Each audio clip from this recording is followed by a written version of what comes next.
কলকাতা পুলিশের special task force STF ও পুরুলিয়া জেলা পুলিশের যৌথ অভিযানে বড়সড় সাফল্য মিলেছে।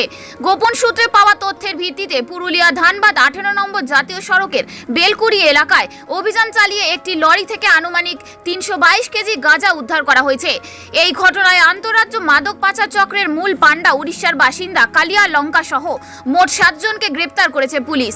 পুলিশ সূত্রে জানা যায় একটি খালি লরিকে সামনে ও পিছন থেকে দুটি ছোট 4 চাকা গাড়ি স্কট করে নিয়ে যাওয়া হচ্ছিল।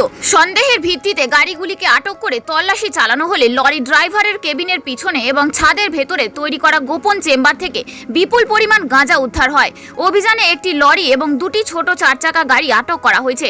প্রাথমিক তদন্তে পুলিশের অনুমান উড়িষ্যা থেকে ঝাড়খণ্ডে গাঁজা পাচারের উদ্দেশ্যে এই বিপুল পরিমাণ মাদক নিয়ে যাওয়া হচ্ছিল। ঘটনার তদন্ত শুরু করেছে কলকাতা পুলিশের এসটিএফ ও পুরুলিয়া জেলা পুলিশ। এই পাচার চক্রের সঙ্গে আরও কেউ জড়িত রয়েছে কিনা তা খতিয়ে দেখা হচ্ছে।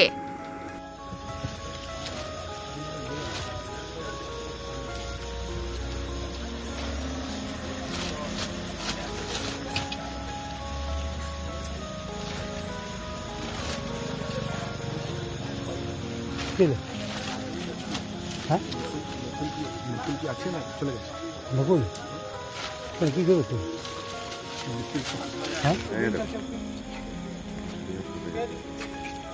সরাইনি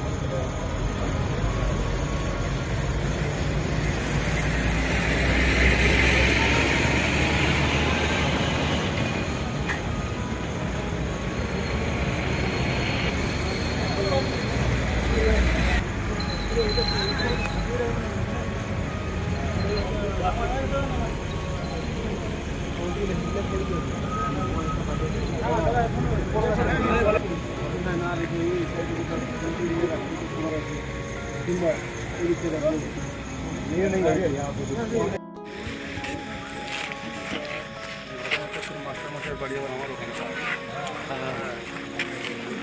কয়েকশো মিটার রাস্তা